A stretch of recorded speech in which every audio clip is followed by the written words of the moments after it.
After you take your giver assessment today, you're going to be working on your pre-write for tomorrow's essay. So you should have grabbed the pre-write graphic organizer when you finished your test. Looks like this, and you're going to go to This Week in Language Arts, and you'll see that on Thursday there are 4 essay prompt choices. You're going to read through all 4 of these choices and decide which one of these do you think you can best support using evidence from the novel. And you're going to come back over here, and I want you to write that prompt here. Whichever one you choose, I want you to write the prompt here. And then also put your name first and last right here. And you know that the first part of your paragraph, your essay, should be your introductory paragraph. So you're going to start with some type of hook. So think about your prompt and think about a way that you could grab your reader's attention. You know, in your interactive notebook, you have a page of hook strategies that you could try.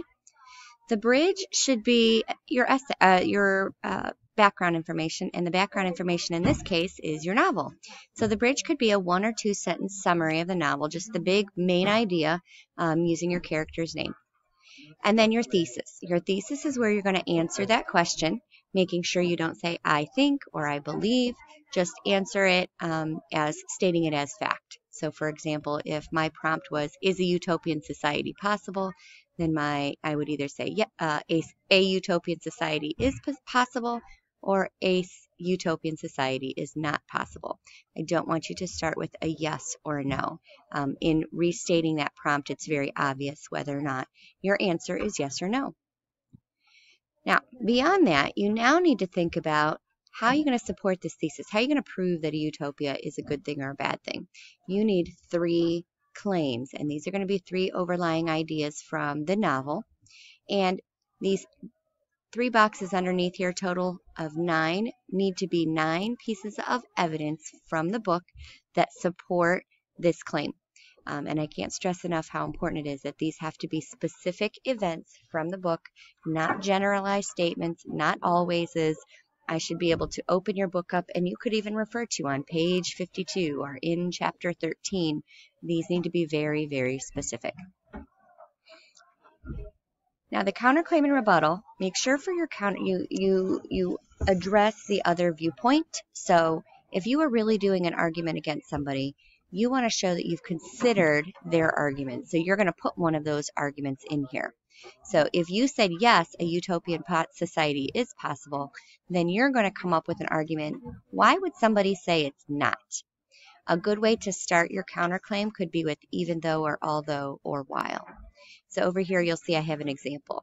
If I was against somebody going to Mars, but I wanted to show that I had considered why it might be a good thing, I could say, although the Mars One team is working hard to match people. That's my counterclaim. The rebuttal is how would I argue back against them? I'm going to give another one of my arguments, one specific thing from the book, one specific reason that would go against that. Although the Mars One team is working hard to match people, reality shows depict what really happens when strangers are thrown together, and it's not good. Another way to reorganize that is instead of putting your transition with even though, although, or while, you could put that rebuttal with the transition. The Mars One team is working hard to match people. However, reality shows depict what really happens when strangers are thrown together, and it's not good. So we've got the same 2 ideas here. This time, the counterclaim has the transition. This time, the rebuttal does. You're not going to put even though, although, and, but, or however. You're going to pick one or the other. Okay?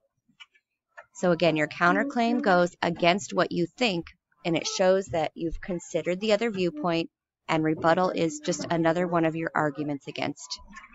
Okay? It would be similar to one of these. And then for your concluding paragraph, you're going to go back and look at your interactive notebook and come up with some type of conclusion just to wrap up your essay. You might want to think about why is this information important.